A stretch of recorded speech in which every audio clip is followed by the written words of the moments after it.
တင်္ခါရပစ္စယဝိညာဉ်နဲ့တင်္ခါရပစ္စယဝိညာဉ်နဲ့ဝိညာဏပစ္စယနာမရူပံနာမရူပပစ္စယတာလယရဏတာလယရဏပစ္စယဖာတောဖာတာပစ္စယဝေဒနာဆိုတာအဲ့ဒါကတစ်ကွက်မှာလားနှစ်ကွက်မှာဝိညာဉ်နာယုတာလယရဏဖာတာနှစ်ကွက်တစ္ဆာဖွဲ့တော့ဒုက္ခတစ္ဆာတယ်မှာနော်တစ္ဆာဖွဲ့တော့ဒုက္ခတစ္ဆာဒါဆိုရင်ဘယ်တင်္ခါရကိုပြုရင်ဘယ်တစ္ဆာရသွားတာလဲအကြောင်းတင်္ခါရကဘာဖြစ်မလဲတင်္ခါရပစ္စယဝိညာဉ်နဲ့နေလေဟုတ်ပြီလေတင်္ခါရပစ္စယဝိညာဉ်နဲ့ဆိုတော့ဝိညာဉ်နဲ့ရုပ်တလယတနာဖတ်တဝေဒနာဆိုတာကနှစ်ကွက်ကတစ္ဆာဖွင့်ရင်ဘာတစ္ဆာလဲဒုက္ခတစ္ဆာဒါဆိုရင်ဒုက္ခတစ္ဆာဆိုတော့တင်္ခါရပစ္စယဝိညာဉ်နဲ့ဆိုတော့တင်္ခါရဘယ်တင်္ခါရကိုပြုရင်ဒီဘက်ကဒုက္ခတစ္ဆာဖြစ်တာလေအတိတ်သင်္ခါရကိုဘယ်တင်္ခါရကိုပြုရင်ဒုက္ခတစ္ဆာဖြစ်လဲသမုဒိယသင်္ခါရကိုသမုဒိယတင်္ခါရကဘာလဲအဝိဇ္ဇာတဏှာဥပါဒံသင်္ခါရကမ္မဘဝဆိုတဲ့အကြောင်းကိလေသာနဲ့ကာမဝတ်ကိုပြုတ်လိုက်ပြီးဆိုလို့ရှိရင်ဒီဘက်ကအကျိုးဝိဘက်ဒုက္ခသစ္စာရတယ်။ဒါဆိုရင်သင်္ခါရပစ္စယဝိညာဉ်နဲ့ဆိုရင်ဘယ်သင်္ခါရကိုပြုရင်ဘယ်ဝိညာဉ်ဖြစ်တာလဲမေ။ပစ္စုပန်တဲ့မှာပြောမယ်။ပရိစ္ဆသမုပ္ပါအကြောင်းကိုပြုပြီးတော့အကျိုးတွေဖြစ်တာလေ။အကြောင်းသမုဒိယကြောင့်အကျိုးဒုက္ခသစ္စာဖြစ်တယ်လို့ပြောတယ်။ဒါဆိုရင်ဒီမှာသင်္ခါရပစ္စယဝိညာဉ်နဲ့လို့ပြောတယ်။ဒါဆိုရင်ဘယ်သင်္ခါရကြောင့်ဘယ်ဝိညာဉ်ဖြစ်တာလဲ။အကြောင်းသင်္ခါရကဘာဖြစ်မလဲပြစ္ဆုတ်ပန်တဲ့ပြောမယ်လို့ပြောတယ်နော်မေတမဖေအကြောင်းသင်္ခါရကြောင့်ဘယ်ဝိညာဉ်ဖြစ်ရသူကသင်္ခါရပစ္စယဝိညာဉ်နဲ့လေမေတမဖေဒါဆိုသင်္ခါရပစ္စယဝိညာဉ်ဖြစ်ပြီးဝိညာဉ်ဖြစ်ရင်နာယုတ်ဖြစ်မယ်နာယုတ်ဖြစ်ရင်တာလယတနာဖတ်တာတွေဖြစ်တယ်ပေါ့ဒါဆိုရင်အကျိုးဝိဘတ်ဒုက္ခသစ္စာအဲ့ဒီဒုက္ခသစ္စာဖြစ်ကြောင်းကအကြောင်းကသမုဒိယသစ္စာအဲ့ဒီသမုဒိယသစ္စာကဘာလဲဆိုရင်ကိလေသာဝနဲ့ကမ္မဝတ်ဒါဆိုရင်သင်္ခါရပစ္စယဝိညာဉ်နဲ့လို့ပြောရင်ဘယ်သင်္ခါရကိုပြုရင်ဘယ်ဝိညာဉ်ဖြစ်တာလဲကိလေသာသင်္ခါရကိုပြုမှာကိလေသာသင်္ခါရကိုပြုလို့ရှိရင်ဝိညာဉ်ဖြစ်မယ်အဲ့ဒါသင်္ခါရပစ္စယဝိညာဉ်ဟုတ်ပြီဒါဆိုဘယ်လိုမျိုးလဲကိလေသာသင်္ခါရကဘယ်လိုမျိုးလဲဆိုရင်အတိတ်ကပြုခဲ့ပြီးသားတွေးကြံပြီးတော့ပြုလုပ်တဲ့သင်္ခါရ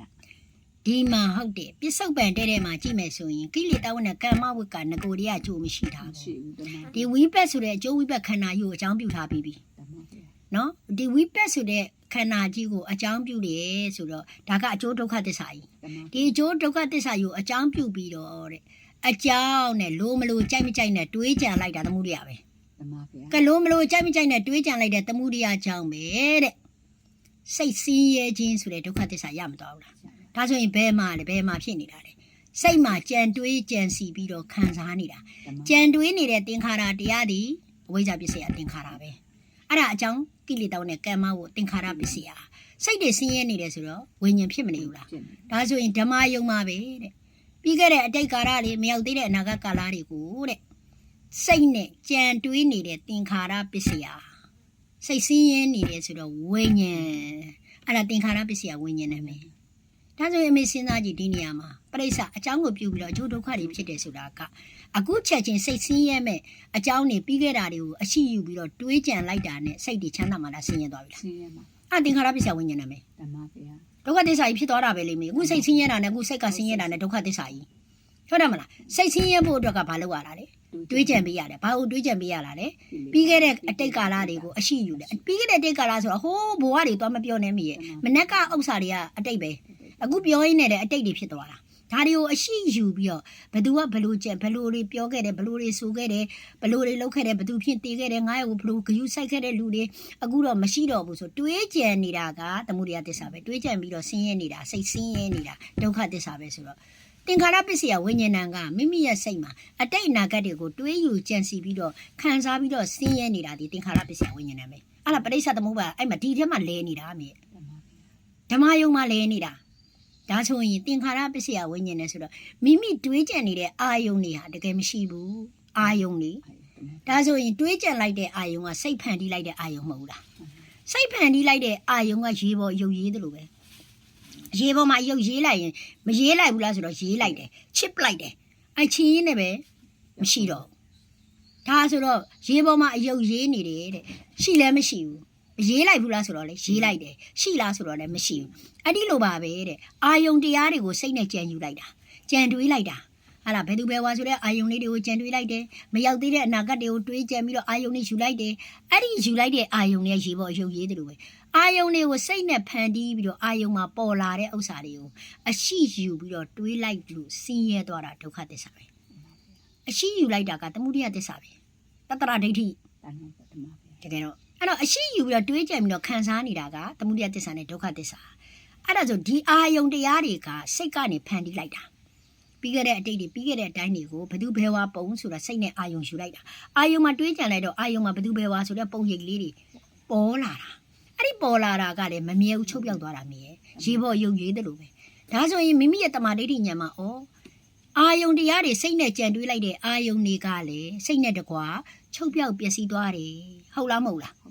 းအခုချက်ချင်းကြော်ဟင်းတွေးလိုက်မြာကြော်ဟင်းပေါ်လာတယ်စိတ်နဲ့ဖန်တီးလိုက်တဲ့အာယုံကြော်ဟင်းပေါ်လာတဲ့အချိန်မှာစိုးမြတ်သူစားလို့ပြောလိုက်တာနဲ့စိတ်မြတ်သူစားကိုကြံတွေးလိုက်တဲ့အာယုံမြင်ခဲ့ဘူးကြားခဲ့ဘူးနားခဲ့ဘူးစားခဲ့ဘူးထိတွေ့ခဲ့ဘူးတော့အာယုံတွေကိုအကြောင်းပြုပြီးတော့အရှိယူပြီးတော့တွေးလိုက်လို့တကယ်တော့အဲ့တွေးလိုက်တဲ့အာယုံတွေကတွေးရင်းနဲ့ပျောက်သွားတာမဟုတ်လားအဲ့ဒီတွေးရင်းနဲ့ပျောက်သွားမှန်းသိရင်သမုဒိယနဲ့ဒုက္ခတွေချုပ်မနေဘူးလာ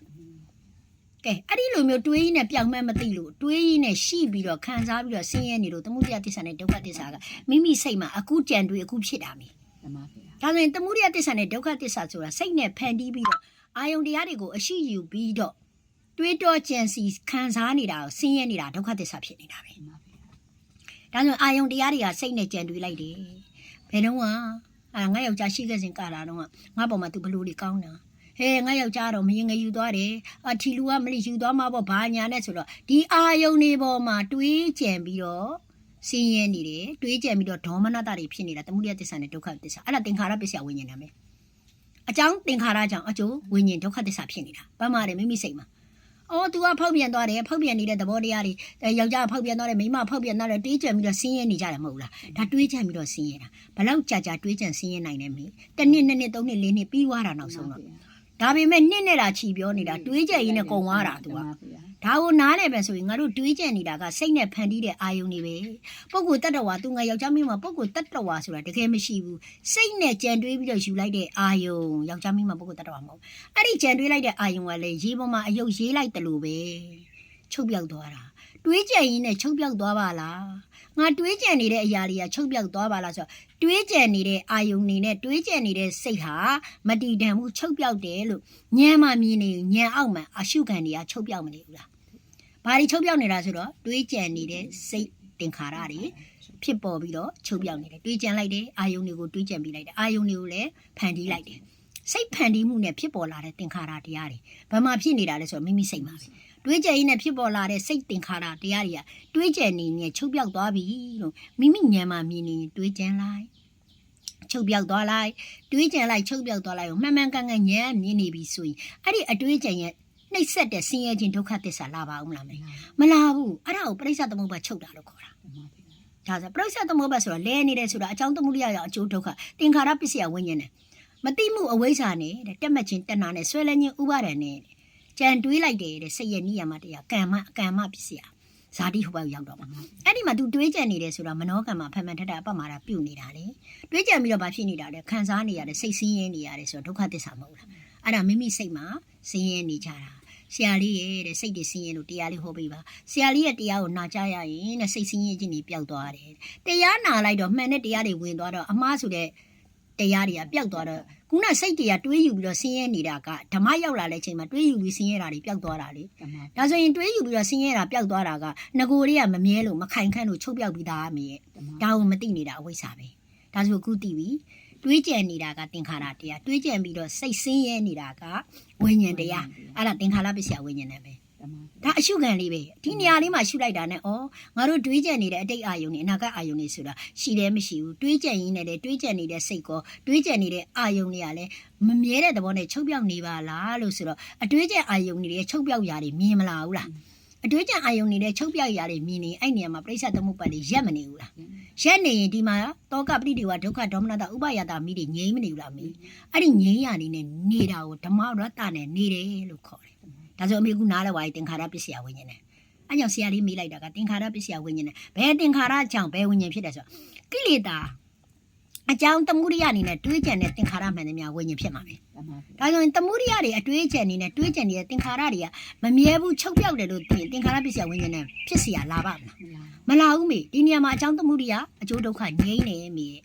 အဲ့ဒီလိုငြိမ်းလာပြီဆိုရင်အဝိဇ္ဇာရ